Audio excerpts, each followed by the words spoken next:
Hi guys, Olive here today to do a dual book review of the two books that I read for the Home Challenge for Nonfiction November 2017. I absolutely loved both of the books that I'm going to talk about in this video. I gave them both 5-star ratings and I've been so excited to tell you all about them. The first book I read to satisfy the Home Challenge for Nonfiction November 2017 is actually one that I had been sent from W.W. Norton a very long time ago for review. That book is a memoir called The Outrun by Amy Liptrot. This book is Amy Liptrot telling her story, first of growing up in and then returning home to Orkney, which is an archipelago of islands off of the northeastern coast of Scotland. She paints a vivid portrait of herself as an adult and also in her teen years, where she describes herself as wild and rebellious, running from Orkney the first chance she got, seeking the thrills of London that she had fantasized about when she was paging through magazines as a young girl. Once arriving in London, she immediately adopted a very fast-paced party lifestyle that she kept up for the next 10 years,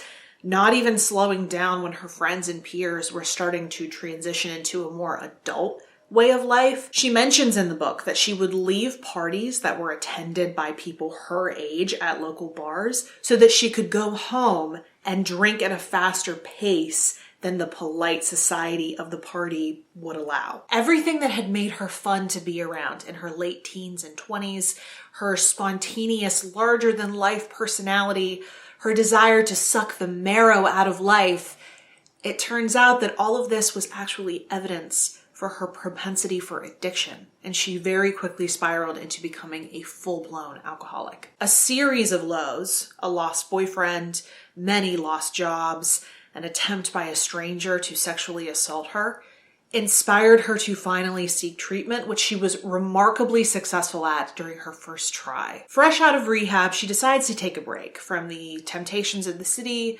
from the continuous career dead ends she seems to be running into, to go back and visit her parents, who are now divorced, back in Orkney, for what was supposed to be a temporary period of time. She ends up staying for a much longer time than she anticipated, finding peace and productivity in the landscape that she once longed to run away from. She ends up helping on her father's sheep farm. She works for a local ecological initiative, tracking the calls of a native bird species that has a dwindling population. She even joins a group of polar bears, or a group of people who take on swimming in open waters at any and all temperatures. Life on Orkney is familiar to her, but it represents a whole new start. It's really a redefining moment in her life. Prior to, then during treatment, alcohol became really the only thing that Amy Liptrot thought about or talked about. It so thoroughly came to define everything about her life. So while she wasn't exactly looking to stay in Orkney, she was seeking something new to define her life. As it turns out, Orkney was able to give this to her, and it is her connection with her childhood home that is the most interesting part of this book. It is not the most hospitable place on earth. It has rather extreme weather and seems to pound a hardiness into its residents. I found it really interesting how Liptrot seems to see herself reflected in the landscape. In one of my favorite passages, she says, "I grew up in some extremes and later sought them for myself, unconsciously emulating unremembered experiences. Now, I still pursue heightened states, but do so with greater self-knowledge. I want to have a story, but I have to do it sober. I am choosing strength and beauty and creation. Like the electricity devices, I'm trying to find the right way to harness the powers and to achieve my aims without being destroyed by the very energy I desire." One reason alcohol is addictive is that it doesn't quite work. It's difficult to get enough of something that almost works. It temporarily gave some relief, so I chased it, again and again, my fata morgana, and it made me feel worse. For me, alcohol had become a mirage. It wasn't a solution, but I hoped it was going to be, and kept returning to it desperately. When I am experiencing the impulse to drink, I try to examine it further, that false promise. I am experiencing discomfort, and I want something to provide flow and easiness. I want something to take the edge off. But I'm realizing that times of anxiety are necessary and unavoidable. And in any case, I like the edge. It's where I get my best ideas. The edge is where I'm from. It's my home. I would say that overall this book chronicles Amy Liptrot's desire and search for a balance between the freedom-seeking, untamed side of herself and her desire for a peaceful, stable existence. I ended up really enjoying this book. The writing is maybe not as lyrical as I would like, but it is definitely crisp and effective. She would very frequently hit notes that took me completely by surprise. And she's honest the whole way through. She stays true to herself and her experiences regardless of how many flaws it exposes. Though by the end of this book, I was convinced that I have the complete opposite personality from Amy Liptrot. I really grew to appreciate and respect who she was as a person.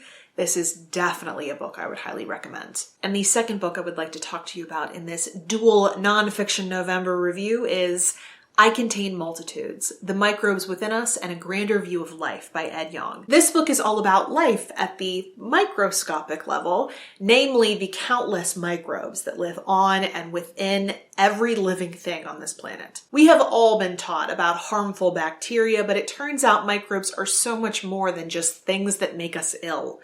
In fact, a large majority of them are not just helpful, but essential to the functioning of our bodies. They were the very first type of life on Earth, and the symbiotic nature of the relationship between living creatures and microorganisms, and the way that nothing on Earth could exist in the same way without bacteria shows that we evolved alongside them, not the other way around. There are microbes everywhere, but the most well-known place that they exist is in the human gut, so I will use that as my example. Gut microbes are extremely important in helping us break down our food, and their populations change depending on the different types of food that we're eating. We begin to collect our microbes at birth, unknowingly, of course, and we continue to collect both helpful and harmful kinds by coming into contact with other people, animals, environments. If you can't tell, I found this book beyond fascinating, and I was curiously really excited by it.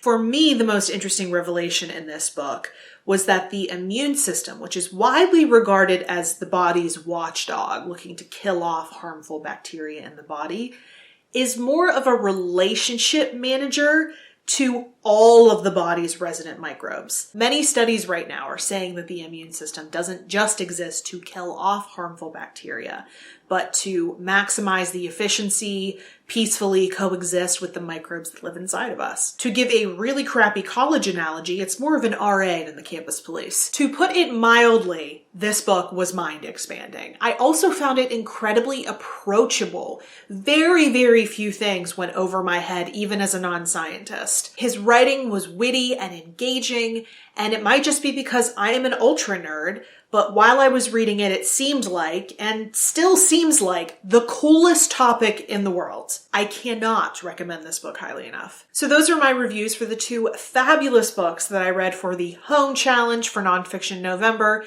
I would love to hear from you in the comments section below if you've read either of these books, if you've heard about them, if you're interested in reading them, or if you'd like to chat with me about something else, potentially even something nonfiction related. You can also put that in the comment section below, or I am on a variety of different places on social media, and the links to all of my profiles are in the description box below. Thank you so much for watching. I hope you're having a great nonfiction reading month so far, and I will see you in the next video. Bye.